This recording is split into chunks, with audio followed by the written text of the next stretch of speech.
അതിഗുരുതരമായ മലിനീകരണത്തിൻ്റെ പിടിയിലാണ് ഡൽഹി. വായു മലിനീകരണം മാത്രമല്ല, ജലമലിനീകരണവും ഡൽഹിയെ ഞെരുക്കുന്നു. യമുന നദി കാളിന്തി കുഞ്ചിലൂടെ ഒഴുകുന്ന ദൃശ്യമാണിത്. പതഞ്ഞൊഴുകുകയാണ് യമുന. വിഷപ്പത ഗുരുതരമായ ആരോഗ്യ പ്രശ്നങ്ങൾക്ക് കാരണമാകുമെന്ന് വിദഗ്ധർ മുന്നറിയിപ്പ് നൽകുന്നു. മുന്നറിയിപ്പ് നൽകിയിട്ടും യമുന നദിയിൽ കുളിക്കുന്നവരുടെ ദൃശ്യങ്ങൾ നേരത്തെ പുറത്തു വന്നിരുന്നു. ഛാട്ട് പൂജ ആഘോഷങ്ങൾക്കിടെ ഭക്തർ യമുനയിൽ കുളിക്കുന്നതിൻ്റെ ദൃശ്യങ്ങളായിരുന്നു അത്. ഒരു സ്ത്രീ മുടി കഴുകാൻ ഷാമ്പു പോലെ പത ഉപയോഗിക്കുന്നതും ദൃശ്യങ്ങളിൽ കാണാം. പത നിറഞ്ഞൊഴുകുന്ന പുഴയിലേക്കിറങ്ങി മുന്നറിയിപ്പുകൾ അവഗണിച്ചാണ് ആളുകൾ കുളിക്കുന്നത്. ഈ മലിനജലത്തിൽ കുളിക്കുന്നത് ഗുരുതരമായ ആരോഗ്യ പ്രശ്നങ്ങൾക്ക് കാരണമാകും. വ്യവസായങ്ങളിലും കച്ചവട സ്ഥാപനങ്ങളിൽ നിന്നും ശുദ്ധീകരിക്കാതെ ഒഴുക്കിവിടുന്ന വെള്ളമാണ് യമുനയെ മലിനമാക്കുന്നതും പതഞ്ഞൊഴുകുന്നതിനും കാരണം. മഴ കുറഞ്ഞതും ഇത്തരത്തിൽ പത രൂപപ്പെടാൻ കാരണമായതായി വിദഗ്ധർ ചൂണ്ടിക്കാട്ടുന്നുണ്ട്. മഴ പെയ്ത് യമുനയിൽ വെള്ളം നിറയുന്നതോടെ ഈ മാലിന്യങ്ങൾ ഒഴുകിപ്പോവുകയാണ് ചെയ്യുന്നത്.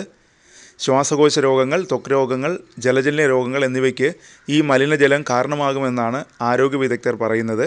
ഡൽഹിയിൽ വായു മലിനീകരണവും അതിഗുരുതരമായി തുടരുകയാണ്.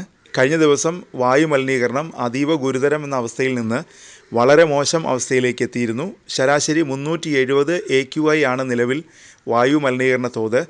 വായു നിലവാര സൂചിക 50 വരെയാണ് ഏറ്റവും മികച്ച അന്തരീക്ഷം. 100-ന് മുകളിലേക്ക് മോശം അവസ്ഥയാണ്. ഡൽഹിയിലെ വായുവിൻ്റെ ഗുണനിലവാരം കഴിഞ്ഞ ഏതാനും ആഴ്ചകളായി മോശമായി തുടരുകയാണ്.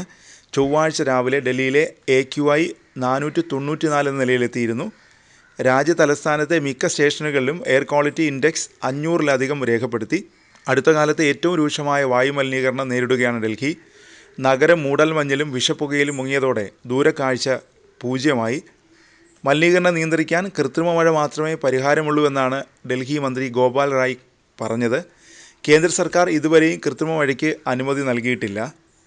ഡൽഹിയിൽ വായു മലിനീകരണം അതിരൂക്ഷമായിട്ടും കർശന നിയന്ത്രണങ്ങൾ ഏർപ്പെടുത്താൻ വൈകിയതിന് സർക്കാരിനെ സുപ്രീം കോടതി കഴിഞ്ഞ ദിവസം വിമർശിച്ചിരുന്നു.